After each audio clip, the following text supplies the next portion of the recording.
Salam saudara, salam sejahtera untuk kita semua. Saya percaya ketika saudara mendengarkan video ini, saudara dalam keadaan yang baik. Kita patut bersyukur kepada Tuhan karena Tuhan masih memberikan kita nafas kehidupan. Tuhan masih membiarkan kita melihat terang di hari ini. Saudara, perkenalkan, nama saya Brauda Kapia. Saya mahasiswa Sekolah Tinggi Filsafat Teologi Gereja Kristen Injili Ishak Samuel Kene Jayapura.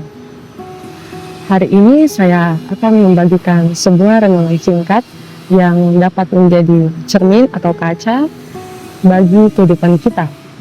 Sebelum itu, mari kita berdoa. Kita berdoa.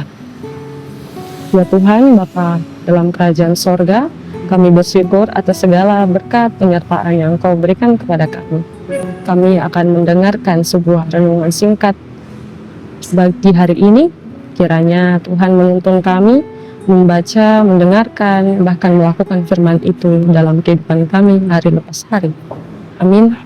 Saudara, hari ini saya akan membagikan sebuah refleksi singkat, renungan singkat dengan tema Yesus Sang Penebus Rumah Hati Kita. Tetapi sebelum itu, saya mengajak saudara untuk kembali. Mari kita mengenang rumah masa kecil kita. Rumah tempat kita dibesarkan, rumah yang menjadi awal kita berdiri hingga sekarang ini. Saudara, seperti apa rumah masa kecil saudara? Apakah saudara mengingat hal-hal yang terjadi di dalam rumah masa kecil saudara? Misalnya, rumah masakan mama, atau mungkin suara tangis atau tawa saudara-saudara. Kemudian mungkin juga suara bapak yang memanggil atau pelukan hangat dari tete dan nenek. Semua itu memang hal-hal yang sederhana, hal-hal kecil namun terasa sampai saat ini dalam sanubari. Saudara, lalu apa yang terjadi? Saya ingin mengajak saudara, kita coba merasakan, coba berpikir apa yang terjadi ketika rumah masa kecil itu sudah tidak ada lagi. Apa yang terjadi ketika mungkin saudara, orang tua saudara tidak memiliki uang dan terpaksa harus menjual rumah masa kecil saudara. Tentu ketika sang pembeli membeli rumah itu sudah tidak akan sama lagi. Mungkin akan ada renovasi kecil ataupun besar. Mungkin ada perabotan-perabotan yang diganti atau letak-letak barang yang tentu sudah tidak sama lagi seperti waktu saudara kecil. Saudara, firman Tuhan kita di hari ini mau berbicara tentang sebuah penebusan rumah.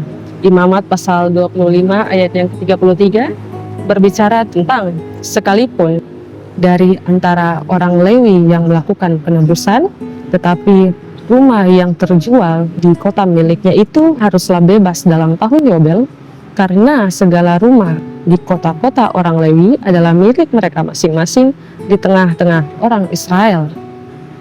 Pembacaan kita hari ini mau menegaskan kepada kita bahwa bangsa Israel juga sama halnya memiliki rumah seperti kita. Mereka memiliki tempat tinggal, rumah sebagai tempat berlindung, rumah sebagai tempat sebuah keluarga terbangun. Dan Allah mengetahui itu lebih dahulu. Allah sudah tahu, Allah mengerti kebutuhan kita. Untuk itu dalam Imamat pasal 25 ini, jika kita baca ayat ini, pasal ini secara keseluruhan tentang penebusan rumah, pas ayat 29-34, itu mau berbicara tentang hukum yang diberikan oleh Allah tentang properti atau penebusan rumah. Ada juga penebusan ladang, kemudian penebusan rumah-rumah di desa, dan penebusan rumah di kota-kota orang Lewi. Secara khusus pada ayat ke-33 ini mau berbicara tentang penebusan rumah yang dimiliki oleh orang-orang Lewi. Siapa itu orang Lewi? Orang Lewi merupakan bagian dari suku Israel, 12 suku Israel. Orang Lewi ini berdasarkan garis keturunan 12 suku Israel merupakan anak ketiga dari pasangan Bapak Yakub dan Mama Lea. Nah, mengapa Allah memberikan mereka hak ini? Orang Lewi ini mereka memiliki tugas yakni sebagai pelayan bagi Allah. Mereka melayani Allah, mereka bekerja di bait suci, mengatur dan mengelola bait suci. Nah, untuk itu Allah memberikan kepada mereka hak spesial. Kenapa Allah memberikan mereka hak spesial? Pada Yohanes 13 ayat 14, orang Lewi ini mereka tidak memiliki milik pusaka. Mereka tidak mendapatkan pembagian tanah seperti orang suku-suku Israel lainnya, sehingga mereka dibagi ke dalam kelompok-kelompok di kota-kota itu, dan kota-kota itu disebut dengan kota-kota Lewi. Nah saudara, lalu mengapa Allah memberikan itu? Kembali pada Yosua tadi, pasal 13 ayat 14, situ menjelaskan bahwa suku Lewi memang tidak memiliki milik pusaka mereka, tetapi milik pusaka mereka ialah Tuhan Allah mereka. Nah, sehingga Allah juga memperhitungkan pelayanan mereka. Saudara, dalam kehidupan kita sehari-hari, Allah sudah menebus kita melalui Tuhan kita, Yesus Kristus. Tuhan Yesus mengorbankan dirinya mati di kayu salib demi menyelamatkan kita dari dosa.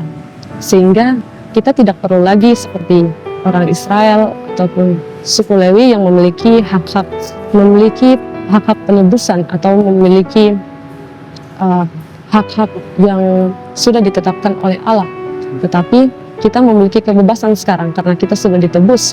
Kita tidak lagi seperti orang Israel yang memiliki hak rumah untuk ditebus selama jangka waktu 1 tahun. Tidak. Tetapi kini rumah hati kita sudah ditebus oleh Yesus dari dosa, dan kita menjadi terbebas. Kita tidak lagi terikat dalam aturan apapun, karena Tuhan sudah menebus kita dari dosa. Saudara, dalam kehidupan kita sehari-hari, mari kita melayani Tuhan sama seperti orang Lewi. Orang Lewi, mereka adalah bagian milik pusaka Allah.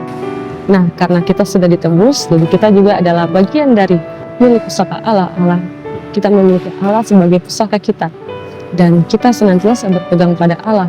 Ketika kita melayani Allah, maka Allah juga memperhitungkan pelayanan kita. Allah juga memperhitungkan kehidupan kita.